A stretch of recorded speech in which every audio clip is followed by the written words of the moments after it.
What will you do to unlock innovation? In today's fast-paced world, innovation might not be enough. Tomorrow's pioneers of change will need to be agile, able to adapt, and committed like never before. Your host, Sana Vinding, invites you to listen in and join business leaders from around the world as they share their visions for success in our future business challenges. Welcome to Mind Innovation. I'm your host, Sana Vinding. I'm always excited to learn. And in today's podcast, we're going to talk about the importance of innovation and about innovation strategy. I want to welcome Michael Haynes. He's a B2B customer strategy consulting at Listen, Innovate, Grow. So welcome, Michael. I'm so happy to have you here today. Thank you for having me. Good. So I want to know more. So what is an innovation strategy and why is it important? So innovation, great question. So innovation strategy, I'm talking about business innovation. So that is the way in which you make new introductions and or improvements across your organization in order to meet your business objectives. And I'm a firm, strong believer that this has to be done in alignment with, customer, market, and in B2B buyer needs. So it's about having a deep understanding of those needs, those markets, customers, and buyers you're seeking to serve, having a deep understanding around them, and then determining across 5 elements of innovation: products, services, your organizational structure, processes, and your marketing strategies. Where can you make new introductions, changes, and or improvements to meet the customer needs of those customers and markets that you're serving and the buyers that you're serving as well in B2B, because we must think at a buyer level. So that's what innovation strategies is, looking at business innovation holistically across across your organization. Yeah.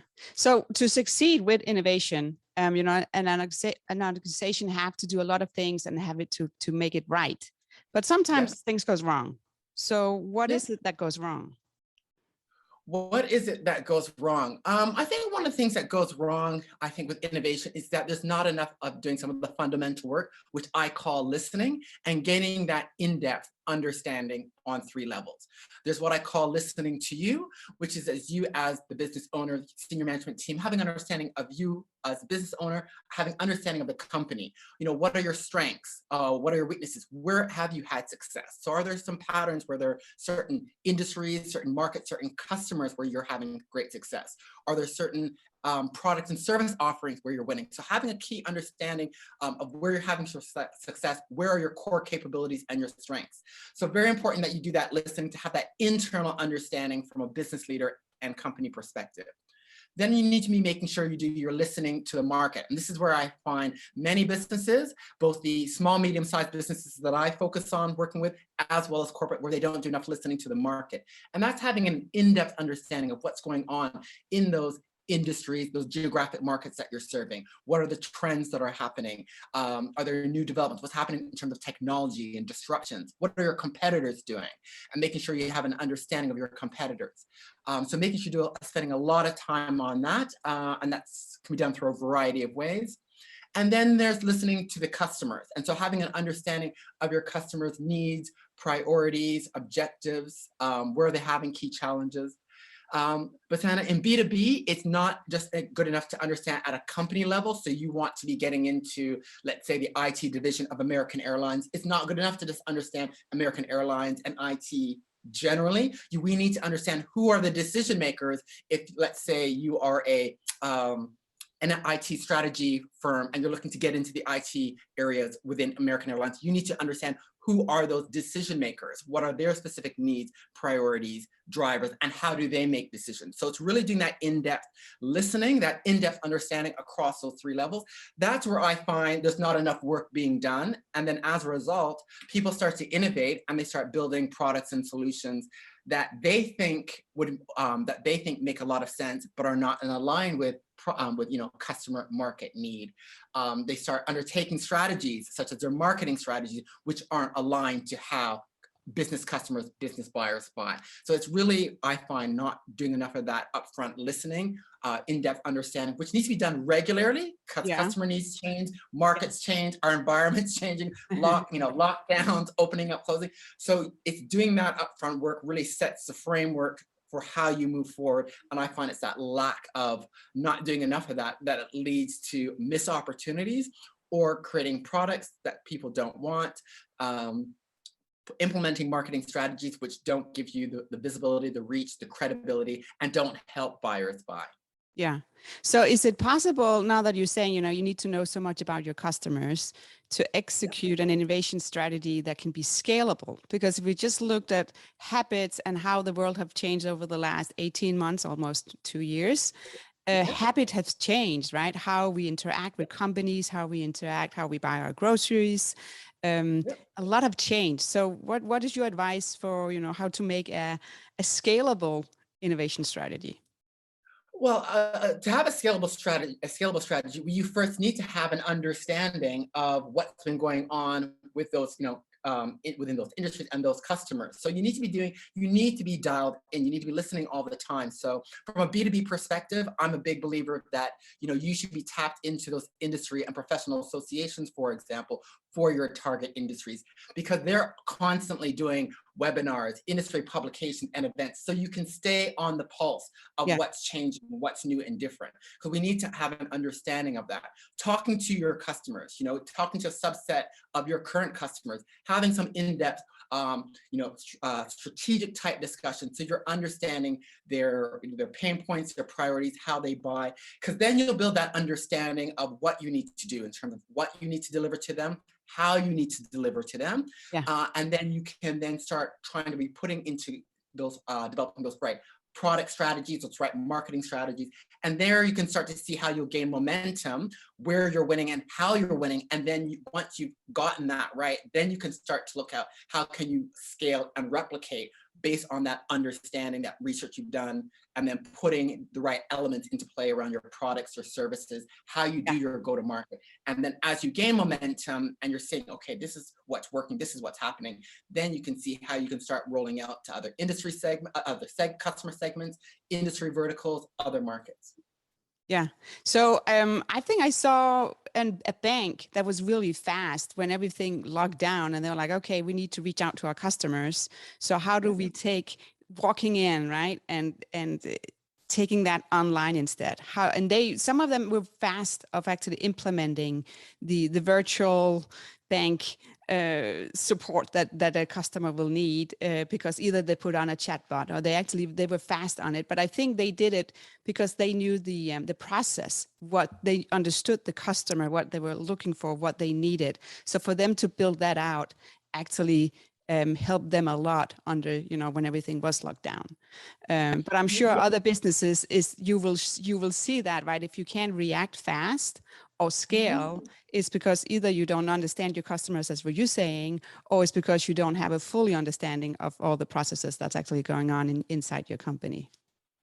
Yes, you're exactly right. And because the whole listening to customers and staying on the pulse of what's happening with your customers and those industries that you're targeting, by keeping on the pulse and maintaining a regular understanding, then it's going to enable you to react fairly quickly, because you know your customers, you know your buyers, by keeping on the pulse, as their needs change, their behaviors change, you're on top of that. So it will enable you to react very, very quickly, and you will know what you need to do. So that's why it's very important that you need to have these kinds of listening mechanisms in place and have a cadence for regularly checking in to know what's going on within those industries that you're operating, making sure you're talking to customers, semi-regularly, and so that you're staying on the pulse. Then it allows you to react very, very quickly. Yeah. How do you set up like a system or creating a culture to be pro-innovation, being ahead of the game? How do you go in and plant that seed in an organization?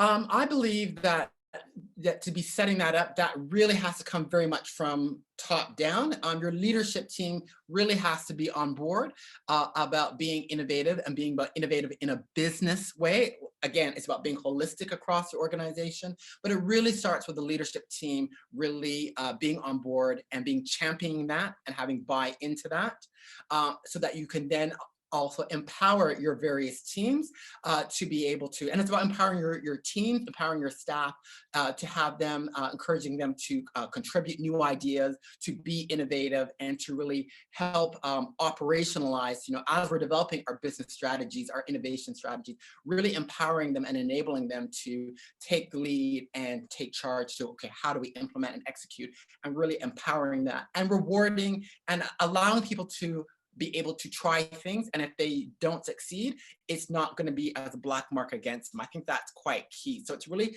leadership team setting the framework, empowering the staff, empowering the teams, and setting up that culture that, failing is all right. And in fact, we need to fail to a degree so that we can learn, so we know how to move forward, how to be innovative and competitive. Yeah. So is it good to call it failures, or do you have a better word for it? Because failure can be a little bit negative. I don't know, attempts, trouble. I don't know what, yeah, I don't, this probably is a better word. Yeah. I guess it's just encouraging people to take initiative, to be innovative, to take initiative, to be action or to execute, and to learn from your executions, learn from those implementations. I don't know. Yeah, off the cuff right now, I don't have a better word for it. No, but it's okay. Yeah.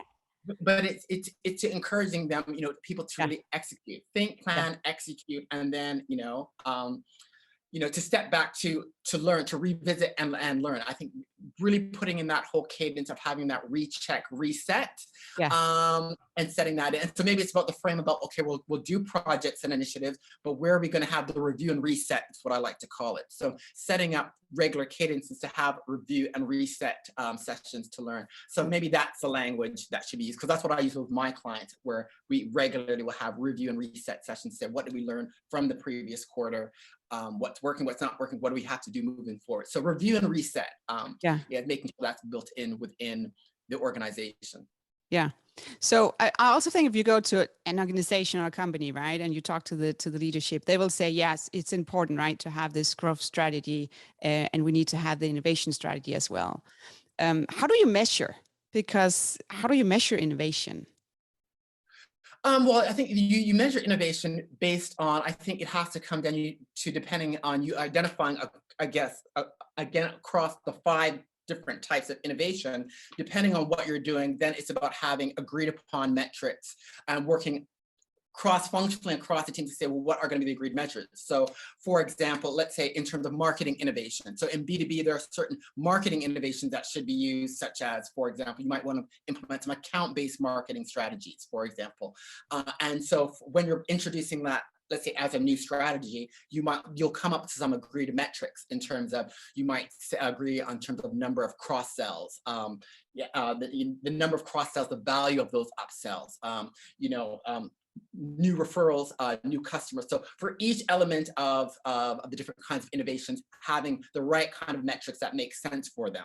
Because for example, we're talking organizational innovations and we're talking about, let's say, collaboration, co-creation. So I'm an IT firm and I'm going to be working with a marketing firm because we're going to be doing workshops to target to be getting more mid-market customers. Your agreed metrics might be, okay, the number of qualified leads that we might get, X number of new, let's say, initial service offerings we're able to sell. So for each type of innovations, coming up with the right kinds of metrics. So I personally believe it can't be this blanket innovation metric is X. I think we have to get far more specific across the different types of innovations. What exactly are you going to be doing? Because again, it might be major innovations, a new introduction, or it could be minor adjustments, but then coming up with the appropriate metrics which really make sense, and having that prescribed across the 5 types of innovation. Yeah. So with a company, right, that's looking at doing innovation strategy, I'm sure there will come some change to it, that either they have to change the way they have done it before, to get into this new world of innovation, and how to, if it's to measure or it's how to go to market. How do you get the different teams to be one team and listen to each other? Because I think the whole communication is one of the key success factors to come out good in the end. So I think one of the key things that you need to be doing is to setting up the appropriate cross-functional teams depending on what it is you're going to be doing. So for example, in some of my previous roles, I've worked where a telecommunications company I was working with, they were developing some new customer solutions, customer bundles, in order to meet the needs of some of the key segments that they're going after. So we set up cross-functional teams because that was going to be involving, marketing, products, sales needed to be involved, operations needed to be involved in terms of some of the delivery. And so bringing those teams together, and then you need to be making sure that you're setting up regular mechanisms for regular communication. So having those regular cross-functional meetings. We also set up mechanisms in terms of where information was being stored. So we had a big knowledge management system where in terms of a central repository for where we could keep, meetings for minutes, issue logs, etc. So it's really setting up some structures of what makes sense in terms of having communications, regular meetings. We also had briefings for the executive teams as well, because different levels within the organization are going to need different levels of detail, and what you brief into the senior executives will be different from what you will be giving to folks who are working at a more grassroots level. So it's really putting in a lot of the appropriate communication mechanisms in terms of regular meetings, where you're gonna have your workshops, executive briefings, how information is collected and shared across the organization, and really scripting that out so that people are getting the right kinds of information, people are being informed, so that information is being shared, and then they can then use that to execute. Yeah, I always love examples. So thank you for sharing an example. So going a little bit deeper, can you share some of the setback that you had, with this example that you just mentioned? Oh, yeah. So there can be, there can be difficulties. This is the learnings, right? Yeah, the learning. Yeah. There can be in terms of setting up, but often sometimes needs to be a degree of education. We found with the products team, because a lot of the product teams were engineers, having to try to educate them and as to customer requirements, customer need. A lot of it was really having to bring them into some of those strategic customer workshops, which we had, where we had some cross-functional discussion with some of the key clients within that telecommunications company, so that those folks could hear firsthand what were some of the challenges from a product point of view and from an operations point of view, because they tend to have their very own view of the world, and very much from a technical perspective, but not recognizing from a customer perspective what were some of the challenges in terms of utilizing the solutions, implementing it, things like order and fulfillment. So often there's an education component that has to come in, where I found what's a key learning, where you can be bringing in those technical people to have those kinds of discussions with their counterparts from the client customer organization is highly valuable, because then they can talk the same language and we can start getting into the detail of what's needed to execute. Otherwise, if you just start getting these initiatives coming from marketing and strategy, you do get products and operations people who think, well, this is somewhat academic. Because like, well, how is this going to work? Is this really necessary? But by getting counterparts together to talk at a grassroots level and to get that customer perspective, that really helps move things along. Yeah. How did you make sure? Because I can see, and I've been in different organizations, it's always like transfer that knowledge between teams and make it available. It's a challenge. So what's your secret here? Okay, so I'll go back to the telecommunications company example. So we set up quite a robust customer insights portal, which was the big massive repository, and that had everything from all of our key customer insights, which were things like not just the operational surveys, customer relationship surveys. I put in a strategic workshop program. So with the key top 25 customers, we have cross-functional workshops. So representatives from the telecommunications company, and then across the functional areas, representatives from the key customers. And so the minutes and learnings from those, everything, the segment plans, everything was stored in a central repository, all the projects and initiatives, so how they were aligned, the key project initiatives, for which key accounts. So all of that was housed in a central repository. And then we had reporting output set up that you could get different levels of information produced. So you could get your executive level reports for the senior level folks, and then the detailed reports in terms of, product specs and operation specs, all of that would be available for the various functional teams. So we had those, but then there were also regular briefings, regular meetings as well, where a lot of the learnings were shared. We had quarterly customer insight briefings as well. So we had a very robust communication strategy in terms of, again, how we had the knowledge sent to the customer insights portal, which was a central repository for everyone. Yeah. And then also having a number of meetings and briefings set up to inform the different senior management, project teams, etc. So we had quite a robust knowledge management system, and then communications plan in terms of regular meetings, the intranet, internal as well. So yeah, spending a lot of time in terms of really setting that up as to what makes sense as to the format and the frequency, what's needed for each. We spelled all of that out. So it's been a fair bit of time upfront planning, but it just made things work a lot better, a lot easier, and just to be making sure that the customer insights, those learnings are being used across the organization as well.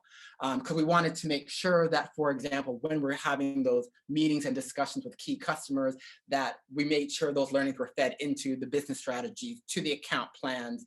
And so trying to make sure things are timed well so that those events don't go in isolation and you get account plans and marketing plans being developed. But we've just done 25 key strategic customer workshops. None of those learnings are being fed in. So it was trying to be making sure that it's all built in, because that's how you get things executed. When you go to that level of detail to specify, to say, okay, how are you going to be making sure these different learnings are going to get fed from a very practical point of view, in terms of when operational plans are being made, when product reviews are occurring, when strategic planning is occurring, making sure that it's aligned and there's time so that those inputs can be fed in.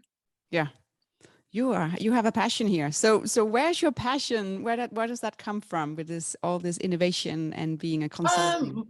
My passion is, all around innovation. I've always been very much customer driven. That's always been my focus, what I love to do. And throughout my career, even in my big corporate days, I was always brought in to be that middle person to kind of bring together marketing and strategy with the executional folks. My motto is think, plan, execute. And so I've always been the one. And because I do think very customer driven, and I get down to that granular level of, okay, well, how are we going to execute? Because I believe anyone can write strategy, but it's getting into the detail. Okay, well, how are we going to, if we're going to put out that new customer bundle, if we're going to have that new service level, what does that actually mean for the frontline staff? My brain tends to think very customer centric, but very down to a very detailed level. So I was often brought in as the middle person to help develop strategy, but then also be making sure it happens, and that customer perspective, that buyer perspective really happens.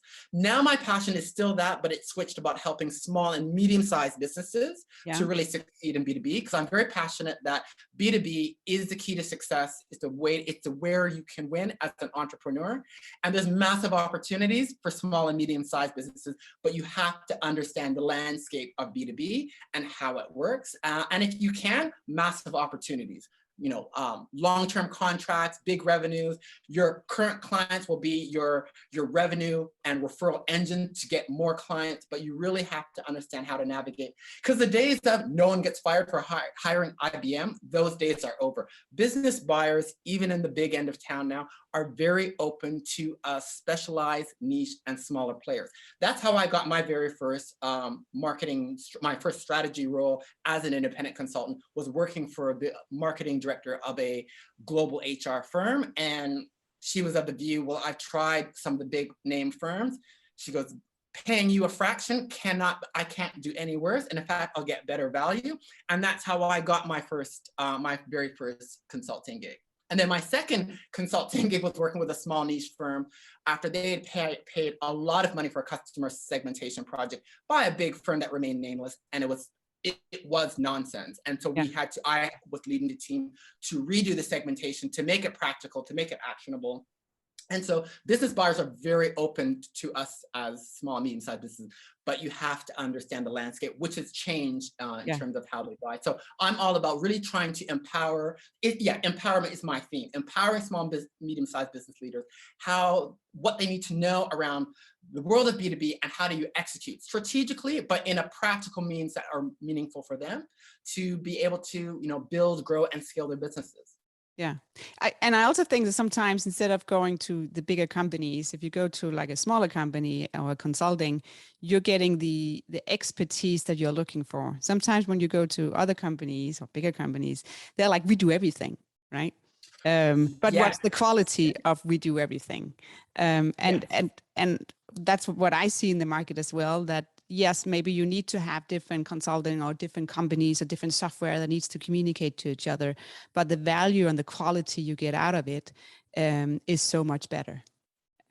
Yeah, your small and medium-sized players, your niche players, they often have, we have the hunger, we have the desire, because we know what it means. Getting those bigger clients are often hard to get, but we also know the strategic value of those clients. Because if you get that, big, mid-sized corporate client, that means, long-term contracts, bigger revenues. They may give you referrals to other customers. They may allow you to speak at their events to get access to further leads. So we know the value of those big opportunities, and and so the level of client experience tends to be, and client delivery does tend to be much higher because we have the hunger, we know what it means in terms of what it can do for the business, for the team members within the organizations themselves. So yeah, we tend to go above and beyond, far more so than some of the bigger counterparts who can rest on their laurels a bit.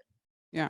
So what's trending right now? If you look at businesses, right? What's the most important, or what's trending right now? If you're sitting there as a mid-sized company and saying, I wanna do some more.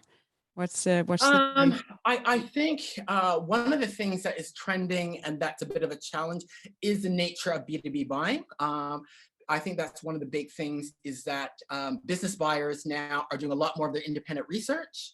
They're taking longer to do their research, and they want to do their more independent research before they want to talk to any representative from your organization. So that's something that really a lot of companies, big and small, really need to get their heads around, because it's really now around buyer enabling, providing the right kinds of advice, insights, road mapping to your prospective clients and customers to help them with their buying decisions, because they want to do a lot of that independently. And so it's making sure you're providing those right tools and knowing where you need to be visible, where are the strategic places to be visible, so that you can be found as a potential solution. So it's really getting your heads around how business buyers are buying, and it's no longer around selling to them, it's around enabling them to buy. So it's really changing how you operate. Marketing and sales have to be working in collaboration, not just in alignment, because marketers have to be the ones, I believe, to really have that depth of understanding and providing those insights and tools, recommendations. And the sales teams now need to be having those kinds of real strategic advisory discussions in terms of how are you going to work with the client, with that prospect. So it's really changing the nature of how marketing and sales need to work together, what they need to do, and really understanding that whole dynamic of how business buying is buying, because it's quite different. It was starting to change, I think, previously before all of this pandemic, but I think all of that's been exacerbated now because there is so much more online, people doing more work online and independent, that I think that's one of the big changes and big challenges, is really around how do we enable buyers to buy as opposed to selling to them. It's really around getting around that whole enablement piece, which is a bit more challenging now. Yeah. And I think if you look at you and me, right, we do more research, as you just said. If we are going to buy something, and we do the research before we reach out and saying, okay, now I'm ready to ask my questions or to find out the last 2% before I make my final decision. And I also sometimes sometimes that research can stretch over longer periods, because okay, I'll read your white paper, fine, and then might talk to a few colleagues and something, and then they might dabble and look at some other piece of content, other sources. So they're going through a lot more sources and take over a lot more periods of time now. So it's exactly as you said, it's really reflecting and understanding how we buy ourselves and some of that thinking process and behaviors, and really incorporating that into a B2B context. Because you're exactly right. That's exactly how business buyers, we're taking that consumer lens in terms of researching, talking to people, taking our time. And so we have to recognize that as product and service providers. Yeah. And also now I'm just standing here, how we communicate, right? Because if somebody calls you on your cell phone, you're like, I don't know that number. Should I answer? Nah, maybe not. Right. I don't answer any numbers I don't recognize. Go to voicemail. Yeah, I don't. No. So the way you have to communicate, right? When your customer or that prospect is actually contacting you, do they want you to call them, or is it per email, or do they want to have some answers they can search on, or questions they can search on the website first? There's a lot of things you have to have implemented, so you're making sure you're feeding them the right way, and then they still come back to you. Because you're spot on. It's about enabling them to communicate and engage on their terms, not ours. Which is why, for me personally, I don't do cold calling. I know there's some B2B sales folks who say, Michael, that's ridiculous. I'm not big on the whole cold calling. I think we need to use other ways to enable that trust and allow them to engage when they want to, as opposed to me getting on the phone and calling someone out of the blue and they don't know me. I think there's other avenues, social media, email, etc., where you can be made aware. And it's about finding that alignment, what makes sense for your customers, what may also make sense for you and your organization as well, what makes sense. But it's all about on their terms, and it's about enabling the buyers now. Yeah, that's cool. So looking back, what would you have told yourself, and a good advice, 10 years ago? 10 years ago, I think what I would have told myself is that you have to invest to grow. I've been an independent consultant now for well over 10, 11 years. And when I first started, I thought you can work for yourself, but you can't work by yourself. And when I first started as an independent consultant, I tried to do everything. I thought, well, I have background in marketing strategy. I can do everything. Doesn't work that way. If you want to build and grow your business, you need to know your strengths, and then you need to invest in those other areas which are needed for your business and where you're not strong in your business. So you do have to invest, which means time, effort, and money. And it took me a while, and I had to have a few fumblings and a few failures before I got right that, what, if I really want to have a sustainable business, and if I want to have a business that's going to grow, I have to know where my strengths are and where I need to have areas of support, which is in terms of building my skills, but also other key areas of the business where I need to invest and get subcontractors to help me on different elements. So the invest to grow in terms of time, effort, and money to build and grow your business is something, kind of wish I had known a little bit earlier, but got there in the end. Hey, you know more today. It's good. It's always a journey, right? Yes, always. No. Thank you so much for being on my podcast today. I really enjoyed the conversation. Just, innovation strategy. I love innovation. And also just talking about the buyers, right? The enabling that buyer. And I always think you always have to look at yourself, put yourself in the shoes and say, how does it look if I look inside, the company you work for? What does it feel? Do they communicate? What's actually going on? Yeah, it's, understanding the buyers is a key to knowing how you will innovate for them. Because at the end of the day, there's kind of three key questions we need to answer: what to deliver to our clients and customers, how we need to deliver to them in terms of their service, their experience, and then how to promote and engage with them. So those are the three key questions we need to answer, which will tell us, and based on understanding our customers and our markets, we'll know how to innovate across the various elements to answer those three key questions. So the two go hand in hand. Understanding your customers and buyers will tell you where and how to innovate so you can build, grow, and win. So it all kind of fits together. Yeah, I love your passion. Thank you so much. Thank you for having me. It's been great fun. If you enjoy this podcast, maybe you'd like to hear more, please subscribe wherever you listen to podcasts.